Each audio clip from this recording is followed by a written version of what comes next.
les gràcies, una gratitud immensa, una gratitud infinita. Vosaltres sou els que doneu sentit a la nostra captivitat.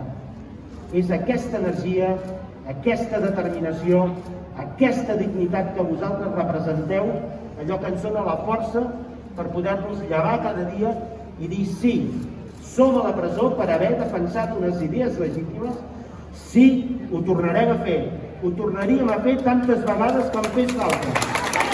Perquè defensar la llibertat d'un poble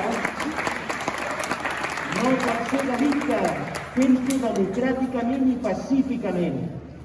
Les lletres de les cançons que heu reinterpretat, a mesura que l'estava cantant pensava, és que tot és pau. Tot és aquesta onada absolutament i radicalment pacífica. Ara estava passejant per aquí a Terrassa i algú em preguntava què notes, què sents? Ho veig tot molt bonic. Cada carrer, i aquest arbre d'aquí és espectacular, no? Però tot ho veig increïblement bonic. Què és això? La llibertat. Sovint no la valorem en tota la seva dimensió. I per tant, quan tenim aquestes petites hores, aquests dies per poder sortir, estar amb la nostra gent, amb la nostra família, estar amb els nostres fills, amb la Meritxell que té unes espatlles amplíssimes per poder aguantar tot això, dius, ostres, ens agradaria traslladar-nos a vosaltres que aquesta llibertat que avui teniu efímera l'aprofiteu, però que la llibertat en majúscules d'aquest poble, junts la guanyarem. I la guanyarem allà on la guanyen els independentistes, que és a les urnes, que és democràticament, els agradi o no els agradi votar. L'última vegada que vaig venir aquí, i em vaig emocionar molt, no feia fred, feia una calor que em pastava, era el mes de juliol, i us deia que aquell tercer grau seria efímer. Va ser profètiques aquelles paraules, no efímeres. Bàsicament el que ens diuen és us tornem a tancar la presó perquè no us heu penedit. Us tornem a tancar la presó perquè no heu estat sotmesos a un programa de tractament, de reeducació, perquè renuncieu a les vostres idees. I em sembla que parlo en nom de la resta de companys presos i preses polítics, dels exiliats i exiliades. No aconseguiran que renunciem a aquestes idees legítimes. Mai ho aconseguiran. I al final,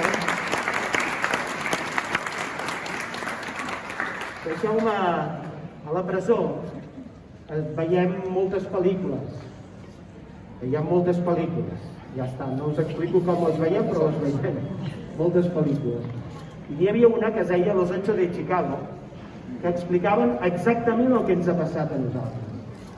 I n'hi havia una altra sobre Bob Kennedy, sobre Robert Kennedy, el germà del president dels Estats Units.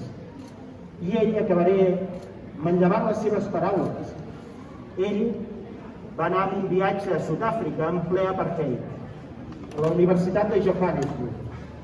I deia una cosa que per vosaltres que us concentreu cada dia aquí és quelcom extraordinàriament familiar. Deia, com d'important és el compromís personal d'una persona que esdevé un gran tsunami per canviar les coses. I deia el següent, deia, cada vegada que un home o una dona se subleva davant d'una injustícia està creant una onada d'esperança. Cada vegada que algú defensa la seva comunitat i treballa pels altres està generant una onada d'esperança. Cada vegada que hi ha algú que defensa un ideal noble es genera una onada d'esperança.